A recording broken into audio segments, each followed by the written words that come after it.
Dealing with real estate agents and how they act if they win or lose business. Very interesting topic. Stick around.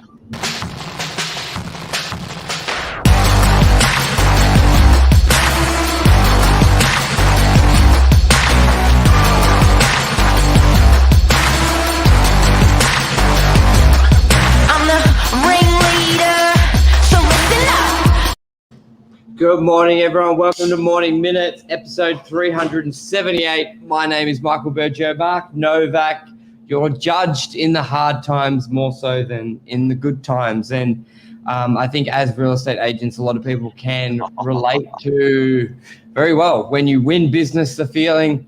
When you lose business, the feeling. But it's also the actions agents do. But in short, some agents can be sore losers, and I don't think that's a good thing. What do you reckon, Mark?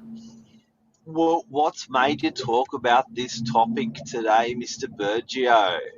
Yeah, so what drummed up this topic was because it's true, and I just don't like. You've got to look at it. Does your actions have any benefit? Like, rather than you just shooting off steam. So what happened was, there was I was called in for an appraisal. They had already called in the managing agent who had managed that property for many yeed. They put together on a rental basis. So this agent was fairly familiar with the property for a very long time and had a relationship going with the owner. Yeah, they called me in for a second opinion, which is the right thing to do, even if you know the agent you want to select or you believe you do. Always get a second opinion for the property, hear a different strategy. So they did, and they liked my strategy more. They nominated me to sell the agent. We were able to secure a purchaser. So there wasn't a tenant in there. The managing agent gave termination because the property needed work. It wasn't presented to the best, but the owner really wanted a quick sale. So one strategy was, let's wait 3 months till they leave and then spend 15 grand, make it look all good, which didn't really tick the boxes, and the other agent didn't adapt that strategy. And we do a lot of social media, a lot of off-market, a lot of pre-market opportunities with the intention to go to market. I sort of said to the owner, we can do that strategy, no problem at all. But let's try this strategy in the interim instead of sitting on our hands for 3 months. If you can get that premium price, boom. Yeah, not to mention that agent went in, I think, at 800,000. We went in at 950 to $1 million. So already she was like, "Well, you guys are a big difference." And we've been very active, a lot more active than this agent. Like, as a company, it would be 100 to 2 properties. So I was like, I've consulted our whole sales team. They've looked at the video. We're confident. So there was even more reason to get this property. But where it went really sour, one, there was a few comments when I was nominated. But then when the other agent found out the property had sold, keep in mind, he is managing this property. He's given termination to the tenant. It's supposed to be vacant by February 11th. The agent basically sent an email to the owner saying, very simple, how could you do this to me? I was looking after you for many years. I've heard you sold it. Basically, you can manage it yourself. You can, I'm out, sort of thing. And you can imagine the owner you're paying them to manage the property. Like, there's management and there's sale. Just because you didn't choose on the sale to give up and say, hey, we're not managing it anymore. And there'd been some issues with the tenant. So you're dropping the owner in a bad position. And then and there's a bit more to it, but that's sort of through thick and thin, But I think the moral of the story is, through thick and thin, like, they're choosing you as a rental agent in good times and in bad. You don't just spit your dummy out when life gets really hard. So you've been appointed for that work, and because they didn't get appointed for a different job, which was the sales job, they just threw the towel in, spat the dummy out, and said to the owner, you can look at right at a critical part of a tenant exiting a property. Just said, screw you, look after yourself. Bad business.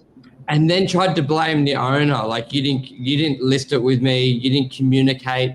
And it's like, what's there to communicate? You're managing the tenant, you'd given them notice. They were supposed to be out by Feb 11th. You had been told it was sold, but what more did you need to know? Your job was to see that tenant out. You're still charging management fees. So it was an absolute mess, but it just reminds me, because I know there's been a few dealings where Lisa has gone up against another agent and they just talk shit, to put it simple.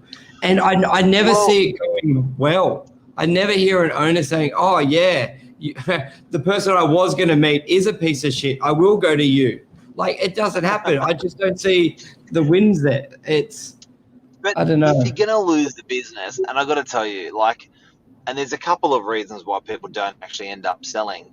But even if they end up selling, if you're going to lose the business, say they really liked you and they really liked the agent they chose. Say there was a 1% difference. So you were a 90, you were 98% there. The other agent was 99% there. They got the business.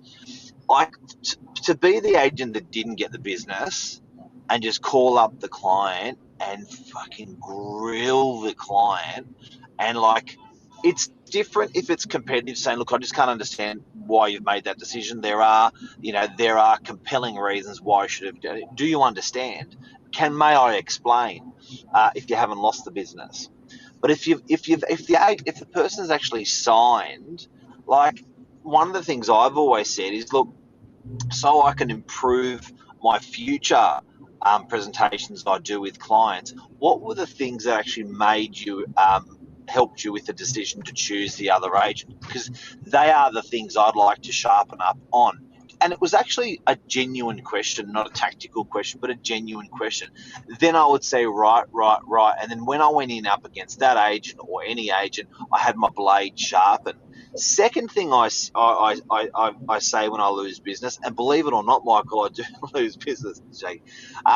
Second thing I say is, I'm always here for you. So in the event of anything not working out, or in the event of you seeing another property that you like, if you want some advice, I'm always here for you for free. That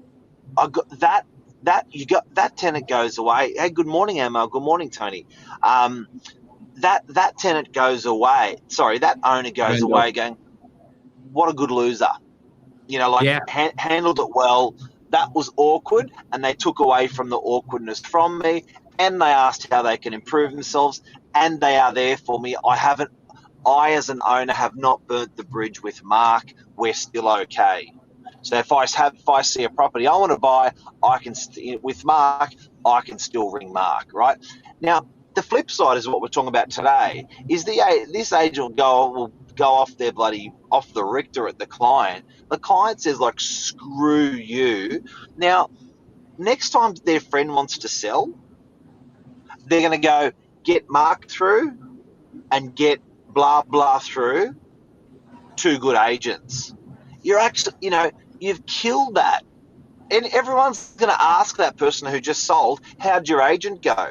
Now, they're definitely not going to recommend you if you're sandbagging the agent or if you're a sore loser. But they're definitely going to put you on the top two of the list. If they looked at 3, 4, 5 agents, have a look at these two guys. They may say their agent's number one, but these guys were number two. And then there might be an association there that they go, I'm going to call both. 100%. And my whole thing is about it as well, which I think a lot of agents miss the point. An owner has 1,000, like Northern Beaches, they have 1,000 other agents to pick. They've done their research. They've come up with their own informed position to call in to. Now, by you saying the other agent is a piece of shit, only an idiot will call them in, basically, is the message the owners get. You're calling the owner an idiot for calling them in. Like, a lot of owners take it as a personal insult. They've done their research. They've checked them out online. Come up with their own conclusion. And go, these are the top two. I like these. regardless of who they choose from past then, you're insulting the owners, which I've gotten business many times because of that in itself. Then you make a really good point, but Mark, think about this. How many listings or opportunities do you get after you basically insult an owner? Not many, if any. But when you call the owner to say... And their friends and family. Exactly. And we all know real estate's a referral, friends and family, that they're the biggest, the biggest source of new clients is recommendation. I've had more recommendations from business I've lost than probably business I've gained because you're a gracious loser. And I do exactly what you said, Mark. I always say, I can help. And especially with commercial, it is quite difficult for an owner who may only own one property and they inherited it. So I've given so much support. I've probably sold more listings for the competitors than they've sold themselves because I've helped their vendors through. But then I've been referred by friends and family, and it may take a year or two, but you're just there to help, for one. But then also, when they can't sell the property, the existing agent, especially in commercial property, doesn't happen in 3 weeks like residential. It could take a year, it could take 6 months. So you generally do get another bite of the cherry. So, and then they've come to me straight away going, you've helped us more than our listing agent. We're terminating after the thingo and it's all on you. And they trust you so much more because you were helping when you had no incentive to help. You were just being good, a good person. Okay, so I don't mean to be political or anything, but I was Biden and Trump, right? Yes. I was going, you know what? I don't know about this Biden guy. Trump sort of don't mind him. Don't like him, but don't mind him. Probably, if I was to choose to, I like him and I like him. Yeah. Pick your words carefully and terminate this real quick. Terminated. Now, because he acted like a pork chop when he lost, I think he's just screwed himself for all future presidencies. If he wanted to, I don't know if he didn't want to, but I just thought the way that was that business was lost, that presidency was lost, it just killed his future. It just killed his future for presidency again. So, message from me to peeps today is you are definitely judged on how when times are bad more so than when times are good. Do you know what I mean? Because everyone looks great in good times, in a good property market, in a bad property market or bad environment. That's when your true colours really come out. It is. And Trump for 2024. Yes, he could always pick words a bit better, but anyway. But I think a lot of agents have to learn with it. Like, it sucks to lose. There can be big money, 30, 40 grand on the sale of the property, but you've got to put your needs and wants last. It's as simple as that. You're there to serve. It's a big emotional decision. Think about it this way. A lot of people, I've always said it like the 3 Ds when clients come in and why they're selling: death, divorce, disputes.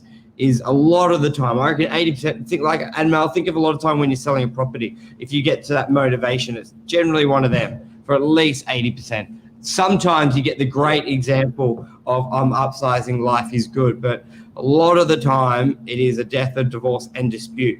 And that means in their life, they've got a lot of shit going on.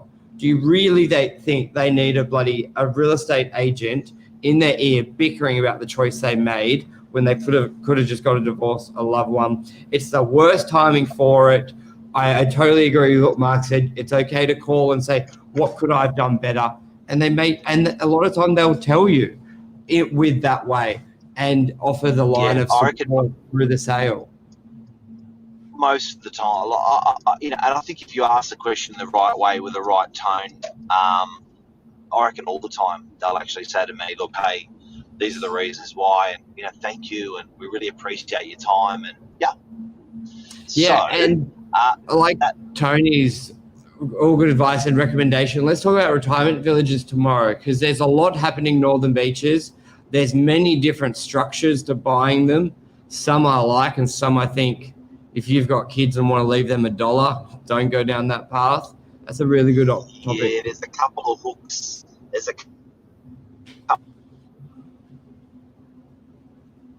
Mark's just breaking up a bit, but I know what he's saying. There's a couple hooks and really, like, I understand why they have those structures in buying them, but they're not good. Not if you're buying it for a tight budget. A lot of people think they could sell their home for 1.8, downsize to a retirement village for 1.2. They'll have a little bit of money and they'll leave a bit for the kids. But no, if you're selling for 5 mil, buying for 1.2, then you'll have a little bit of money. But it's there's some hooks, and we're happy to talk about it tomorrow, or I may need a day to get a bit of the structures, like paperwork that we can talk about. But we can definitely have a discussion on that, Tony. Hopefully tomorrow. I'll work on that today. Mark, you still there, or is it cutting out? Yeah, Mark's cutting out, guys. But we'll be back tomorrow morning. Tony, thank you very much for the recommendation for a topic. We will get onto that.